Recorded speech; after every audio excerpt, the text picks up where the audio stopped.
If you play fancy esports at esports pools, then you too could love seeing great players lose, because it doesn't matter if they lose the game if they get the points necessary to give you a great fantasy score, such as when Simple dominates with Na'Vi, whether they win the map or lose the map. It's just the way fantasy esports works, son. So many people who follow my content for a number of years will appreciate that I am a purist. I'm a very hardcore enthusiast of the esports that I follow. I want to see the best players, almost solely the best players, and ideally the best players playing the other best players. Because it's my philosophy that great players push each other up to higher levels of great play, because that's what it actually takes for one great player to defeat another great player most of the time. Of course, yes, the very best players, the ones who actually do win the championships and the titles, are some of my favorites to watch. But I also have a near, almost kind of perverse, sometimes counterintuitive love of watching truly great players who lose, who don't win the big championship, who don't actually become ultimately successful in the most objective sense very often.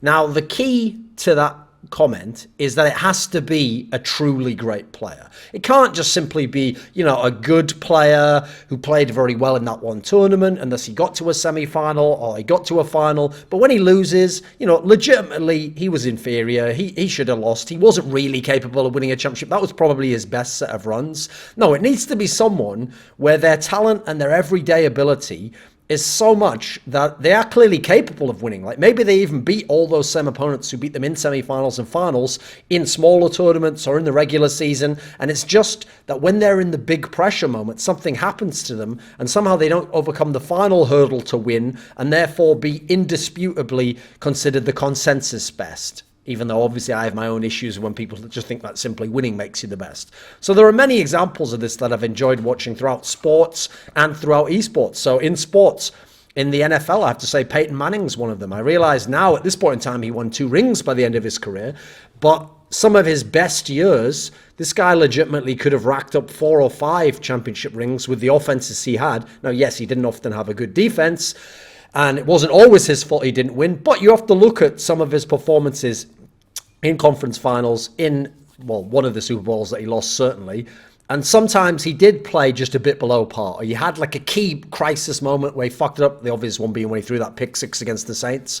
When he was in position to potentially win, and much more inferior quarterbacks actually might have closed the deal out, but something happened, it went wrong, and he blew his chances. So he's an obvious one for me, because statistically, you look on an everyday level in the regular season, might be the best quarterback that ever played the game. In the NBA, one of the most underrated players of all time has got to be the power forward Karl Malone from the Utah Jazz, because this is a guy where his ability day to day to score was unbelievable. Like, yes, I realize he played with a great point guard and his team played around him in that flex offense his whole career. Yeah, I get that. And that definitely helped him, having such a great coach and such a great point guard. But people always credit Tim Duncan for how great he was with his day to day, with how consistent he was. Now, he didn't have to score 40 or 50. He just put 20 on the board and give you 10 rebounds, and he did it every game. Therefore, you could build a winning team around him. Karl Malone did the same thing. Like, for Tim Duncan, because he won the titles, by the way, with some fantastic teams around him and coaching and GM, suddenly it's fine for him to do that. But when Karl Malone did it, somehow he's just not as good as the others. He wasn't a great enough player. This guy was an incredible player and day-to-day very, very good, but he never managed to win the title. In the NHL, I think Jerome McGinley has to be one I put forward immediately, because yes, he maybe didn't have the passing game of some of the truly great top 10 all-time players, but you look at him as a scorer, and this guy was so deadly, it was unbelievable. And the position he played on the rink as well was one where you don't get many truly great players coming out of that and being as good as he is. He wasn't just a traditional guy that you expect to score the 30 or 40 points a season. He was really, really deadly. And he had his chances, and sometimes he wasn't always on the best teams, sure, but there's a reason why people don't put him up in that same category as some of the other all-time great players, even from his generation. Another obvious one to me is Ovechkin, because this guy clearly, if you took away the playoffs, this guy would be a top 10 player to ever play hockey. That's how good this guy is.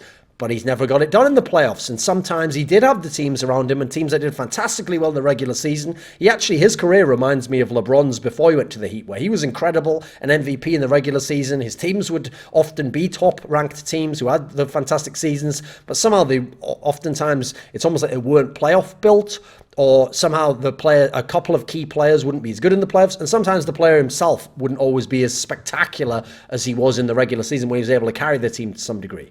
Now in esports, a classic example, I realize he's now won a major, so it might seem bizarre, but then again, it's like the Peyton Manning example, is Device, the Danish hybrid player, fantastic AWPer, incredibly good skilled rifle player, amazing all-around game and all-around stats. Again, I'll contrast him as in the same way I contrasted Karl Malone with Tim Duncan. I'll contrast Device with coldzera. Like, actually, he's capable of putting up similar numbers generally to coldzera and the same type of consistency. But you know what? He didn't have some of the certain other players that coldzera did. He had some very, very good players. He's always had good teams, but he didn't have people who were as fantastic as an in-game leader and as a winner, and as another player, a secondary star player and a winner.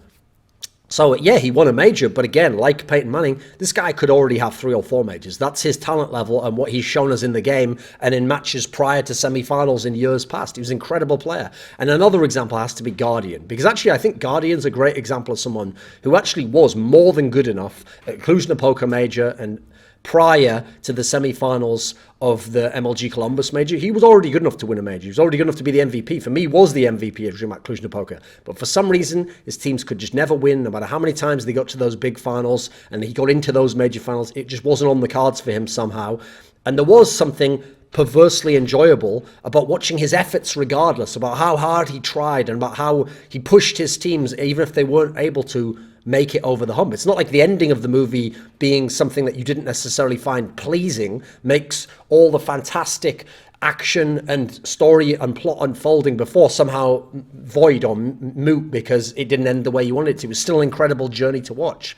I'd also say in League of Legends, a great example currently would be the player Jensen, the mid laner, formerly known as Incarnation for Cloud9 over in the NALCS, because this is a guy whose talent level is clearly incredible. He's one of the most talented players we've ever had from the West, and what he's actually able to do in his individual role has become very, very impressive, split upon split upon split, and in terms of just pure mid lane laning, he's a maestro, he's virtuoso, he's incredibly good, better than some of his peers who win championships, such as Perks, such as Bjergsen, but there's that disconnect with how he works in his team and how his coaches use him and maybe who gets priority over what he does in the game. And sometimes should he listen to the coach, or sometimes should he be more selfish otherwise? And somehow he's been in the moments where he could have won these championships and it just hasn't quite worked out for him despite how phenomenally good he is. That doesn't mean he wasn't as good all those other days where you saw him. He was. He just didn't happen to come through in these moments. And so there's something compelling about that, right? What's it going to take? Is he going to get over the hump? Is he going to have the right team around him? Is the team going to be able to use the way he currently plays and win the championship? Or will he have to adapt himself? Another example I'd give, a classic one, is Forgiven, because I don't care that Forgiven's never been in an LCS final. Forgiven still, based on just the body of work he has right now, might be the best Western AD carry to ever play League of Legends. Just looking at the body of work, what he's done with different teams, with lesser teams, with good teams, with absolutely different playing styles on teams, in different metas, the guy is phenomenally good, and he absolutely, with his current level of play, could already have LCS titles. And so, yes, he has had some moments in big games, not really where he's collapsed. He hasn't really been a guy who choked, but he has had games where he almost took like the Kobe in Game 7 of the 2006 playoffs route, where sometimes it felt like he just let other people lose the game, or he didn't want to be the guy who made a key call, and he was like, well, I did my part, and the rest of the team didn't work out. There's been a disconnect in that sense. You can see for all these players, they all could be champions. They all could be champions many times over, but most of them weren't champions or didn't win as much as their potential was capable of. And so you can see why they're prime candidates for this kind of discussion. Because with these players, sure, you can just start out and exclude the player because of how good he is and say, right, it's their teams, and you know what?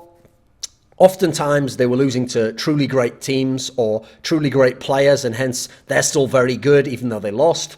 But there is something compelling about the fact that they haven't won or haven't won as much as their talent might have suggested. Because then you look and you really put them under the microscope and you can see some of the dips in performance where, contrasted against either their opponent that day or their usual level of play, they weren't quite where they're usually capable of being. You get to see those games where they do hit their peak. And sometimes they play outrageously, sometimes better than their opposing star player, but they lose the game still. But you also get to see the games where they fall apart, where something does go wrong psychologically, or they make one misplay. And so there is a psychological component at play here, which is also why it's very interesting to look at these players beyond just what they're doing in the game. More, what's their decision making? What kind of psychology did they have in this match that led to them winning or losing? Because yes, the guy who's the typical many-time champion, the guy who's won 3 or 4 championships in his career. Yes, a lot of those people are lucky, are blessed to have rock-solid self-belief. These are the people who don't question themselves, who don't seem to second-guess themselves in the moment,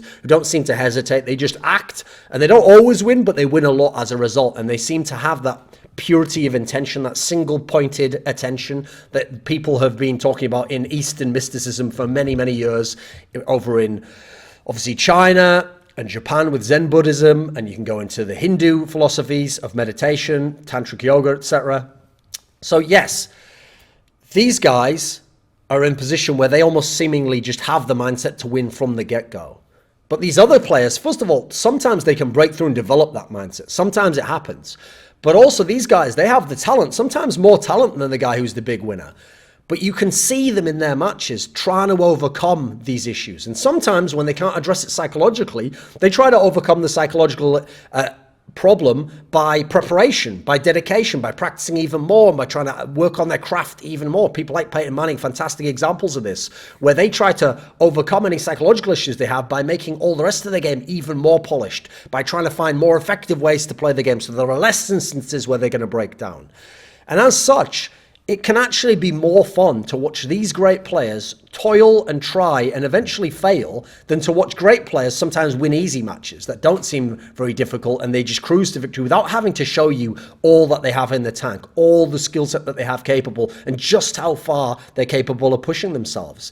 Not least because the puzzle is more obvious with these guys who are truly great but fail, and demands your attention. Why are they failing this way? Now, yes, someone who's ignorant will just go, well, they're just not as good and they don't deserve to win, so no problem. Yes, an idiot can dismiss it, but for the person who is a thinker, who wants to figure out why things are happening and what led to things happening, this demands attention in a way that it actually often doesn't for even intellectual people when someone wins. Because when people win, suddenly those who are watching often think, well, there is no puzzle, they were the best. So they use circular logic. They think, right, well, he did these things and he won, therefore he won, and so all the things he did were correct, which doesn't always make sense, because they could do the same action and lost, and then you wouldn't think that action was correct, but it's the same action. So I actually think people often stop thinking there's a mystery or a puzzle when someone wins, and they go, well, whatever they did must have been right, and it was the best, and they were always going to win in that way. No, that's not reasonable whatsoever, actually.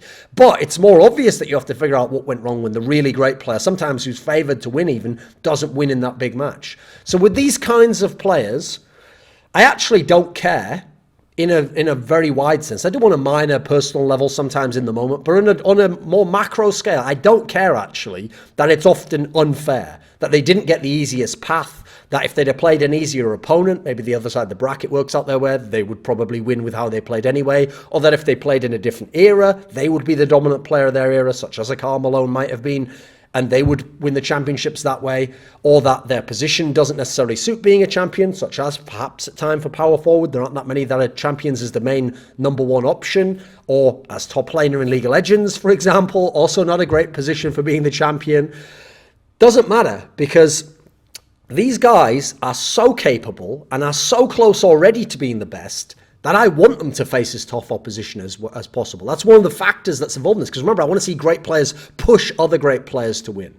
So I want them to have chances to overcome their biggest problems, their toughest battles, both in terms of opponent and their own internal battles, on the grandest stage possible. I want them to have a chance to not only overcome it, but in doing so, not just become a champion, but become a winner in that other sense and prove themselves. They're already all-time great, but add on to that legacy of being all-time great players. Because you don't have to win to be great. I mean, I pointed that out in other videos in the past. Likewise, winning doesn't make you great. That's not the only factor at play here. There's also a similar phenomenon that happens, which I've been able to track, with people who were great winners, but when they no longer win, when they get into that tough area of their career where they're getting older, or other young great players are coming into their own prime as they're exiting their prime, or their teams get worse around them, so they're still very good, but it takes even more out of them to win. So now these players don't win anymore. But they can still be close because they're great players. They can still sometimes summon that amazing performance that reminds you of the past from time to time, and they can get close to that level, or they can hit that level, and you get these flashes of when they were that legendary player, sometimes the best player in the game. It's just that they can't do it all the time anymore. And so you think of some of the great winners who this has been like. You have Larry Bird, Boston Celtics, small forward, one of the most clutch players in the history of the NBA. I think a legitimate candidate for best NBA player of all time, even though people dismiss him. Absolutely amazing player. But you go to when, by the way, he's even an MVP in the latter half of the 80s, but his team isn't really winning anymore after 86. They're getting into all these troubles where they're just losing and they're having legendary matches or someone in the team's injured. Kobe Bryant's an obvious one because, again, this guy could have won many more rings. When he was at his physical prime, he had no team around him to win. Later on in his career, they had the problems with like Lamar Odom leaving the team, so they didn't have him for the 2012 playoff run.